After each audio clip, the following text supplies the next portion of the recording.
every time. Crankbait. So we have to cut and sand and cut and sand and carve and sand and kind of put the lip in and stuff and do other things. And boom, we have a crankbait. And I have balls. Glass balls. A little bag of them there.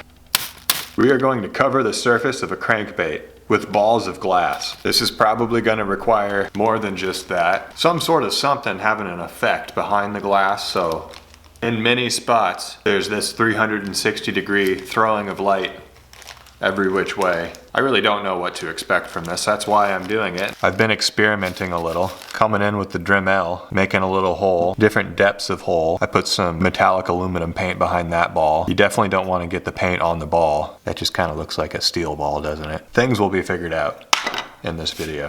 Let's induce some triphobia here.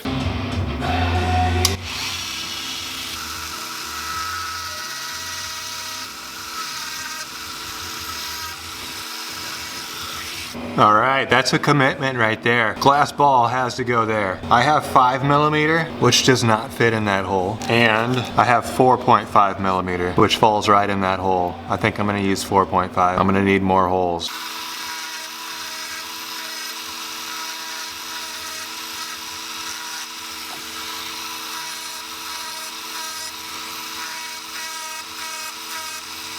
We got into the lead a little bit down there, no big deal. Very difficult to orient these to where you don't have any space between like that, but I guess that just makes it a little bit more interesting. I don't personally have the phobia of holes, but I do understand how that could get some people going there. It's a little too interesting. I think that's gonna have quite the effect with some colors or some sort of other, I don't know, something. Really didn't think this video through.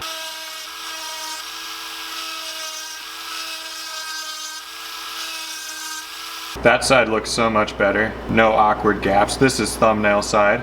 Those are some deep holes, man. Bees could colonize this. Unfortunately, I have to dip it in spar varnish and wait an entire day before I can do more. And I'm not gonna dip it. We're gonna apply a thin layer with deliberate intention, like such as.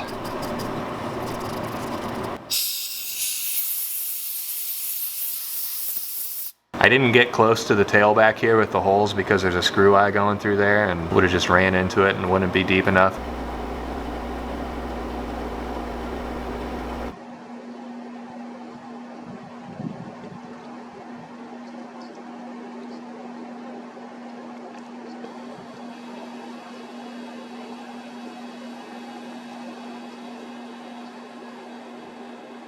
Time to start with white, because I don't know what else to do. We'll come up with something. I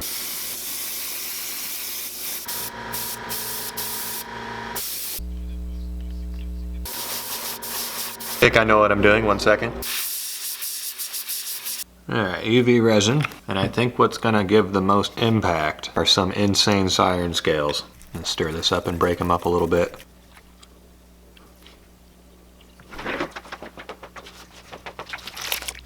Boop. Alright, we got one in there. It looks good. Let me get a few more and show you.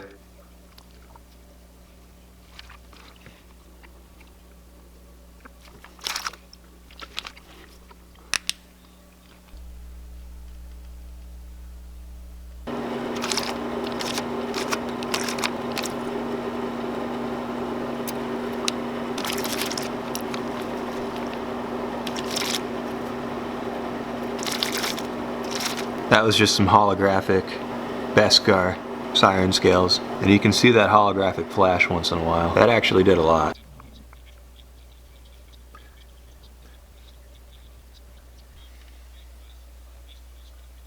Used that Sub-Zero in the top there, and that's flashing. Okay, that's pretty cool. The balls are on, and it's flashy. Let's continue.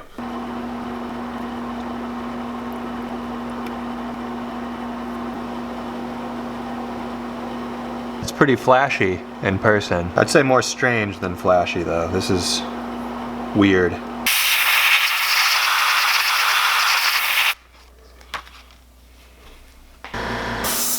Simple gills is like there's no scales, it's just glass balls. So we're keeping the theme simple.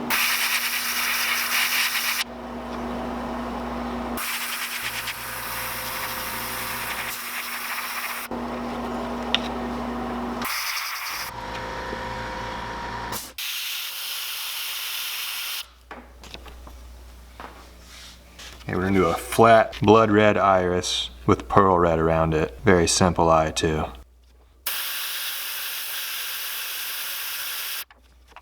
You could just do a flat color. No pearl eyes, no iris, and just the dome effect from that eye makes it look so good.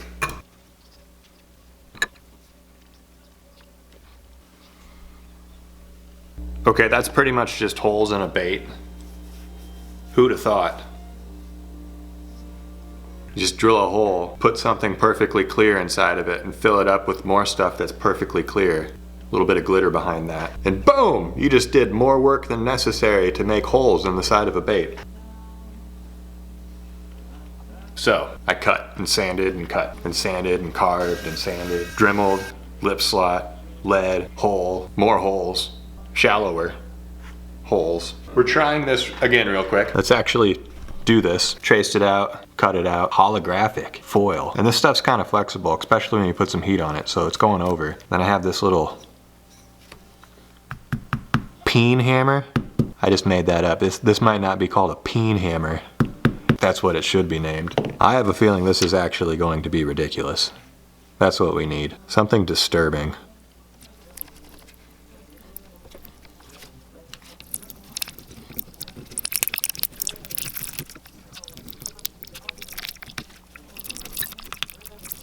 Those holes do not help this process. They give the foil less stuff to grab as you're trying to like bend it over.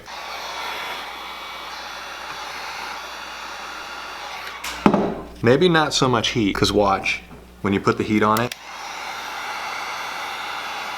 you see it trying to bubble, and what you've already peened kind of comes off. Maybe we can just disregard the heat.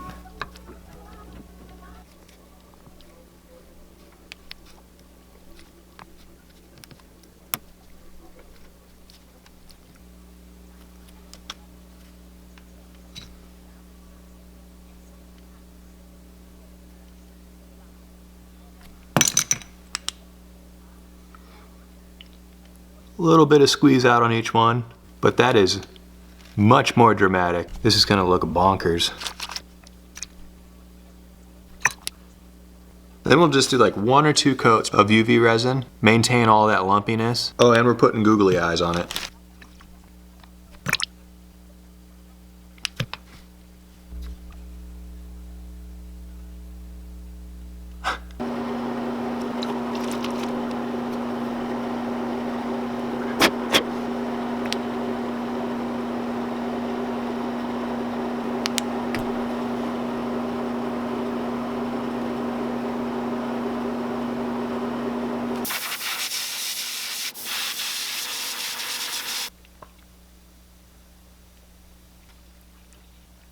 I have never used a googly eye on a lure before. I've had a lot of requests for them though. Seems like an appropriate way to go. Let's get a clear coat on it.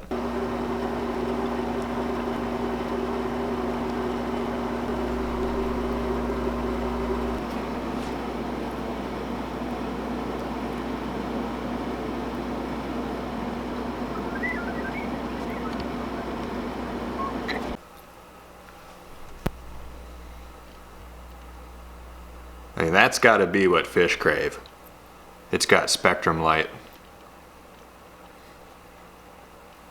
Or it has some sort of condition that fish instinctively know to stay away from. Either or. I bet it sinks.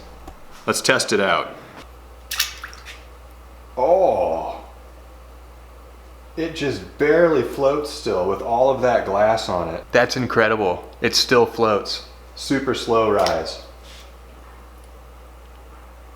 Wow. Super good action.